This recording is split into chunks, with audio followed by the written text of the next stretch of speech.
नमस्कार, आप देख रहे हैं एसपीटी न्यूज और पेश है इस वक्त राजस्थान की बड़ी खबरें। लॉकडाउन में फंसे प्रवासी श्रमिकों की घर वापसी को लेकर केंद्र सरकार खासी चिंतित है। केंद्रीय गृह मंत्रालय ने प्रवासी श्रमिकों को वापसी को लेकर राज्यों को स्टैंडर्ड ऑपरेटिंग प्रोसीजर जारी किया है। मंत्रालय ने प्रवासी श्रमिकों की वापसी हेतु अधिक से अधिक ट्रेनें चलाने के लिए राज्य और रेलवे के बीच समन्वय जरूरी बताया है।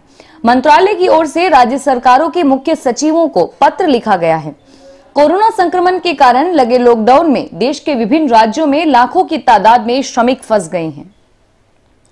जोधपुर जिले की राजाखेड़ा पंचायत समिति के विकास अधिकारी की ओर से शिक्षकों के लिए जारी एक अजीब आदेश मंगलवार को खूब चर्चा में रहा। विकास अधिकारी ने पंचायत में चल रहे नरेगा कार्यों के निरीक्षण और मजदूरों की उपस्थिति की जांच करने के लिए शिक्षकों की नियुक्ति करने के आदेश दिए थे और मामले को लेकर शिक्षा मंत्री गोविंद सिंह डोटासरा ने कुछ ही देर में ट्वीट कर स्थिति स्पष्ट की और आदेश को बेतुका बताते हुए कहा कि ऐसे आदेश मानने की कोई जरूरत नहीं है।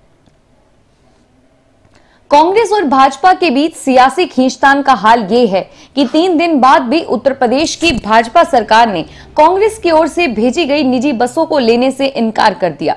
इसको लेकर करीब 12 घंटे तक विवाद की स्थिति बनी रही।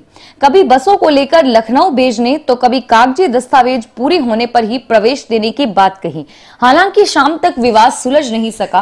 प्रियंका गांधी के सचिव और यूपी गृह मंत्रालय के बीच लेटर वॉर हो गया।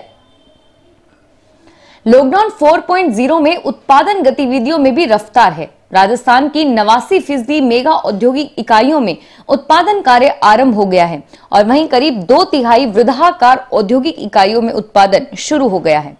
अधिकांश जिलों में स्थापित मेगा इकाइयों में से 100% इकाइयों ने उत्पादन शुरू कर दिया है। उद्योग मंत्री परसादी लाल मीणा ने बताया कि प्रदेश में 110 मेगा इंडस्ट्रीज और 438 बड़े आकार की औद्योगिक इकाइयां स्थापित है।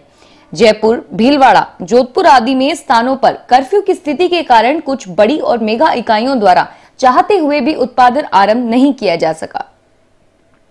जयपुर, कोरोना महामारी के बीच किसानों को राहत देने की गहलोत सरकार की योजना 1 जून से प्रदेश के सभी जिलों में एक साथ फसल रहन ऋण का विवरण होगा। किसानों को अपनी फसल गिरवी रखने पर महज 3% की ब्याज दर पर ऋण मिलेगा।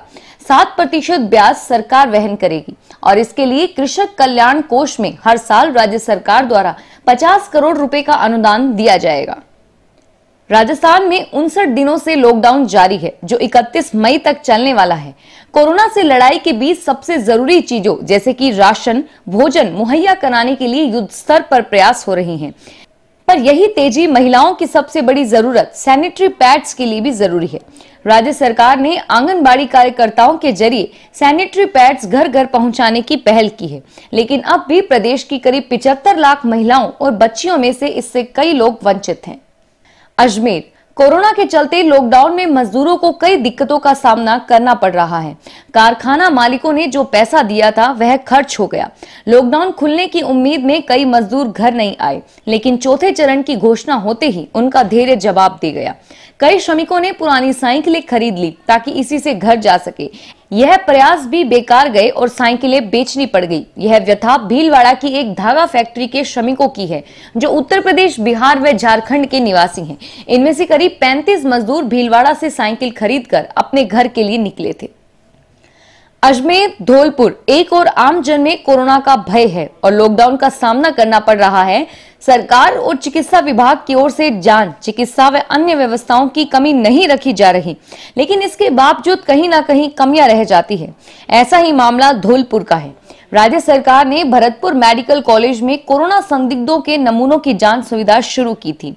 भरतपुर मेडिकल कॉलेज में धौलपुर से कोरोना संदिग्धों के 8 मई को सैंपल भेजे गए थे। इनकी जांच रिपोर्ट जब 16 मई तक नहीं आई, इस पर चिकित्सा विभाग धौलपुर ने भरतपुर में दूरभाष पर संपर्क किया।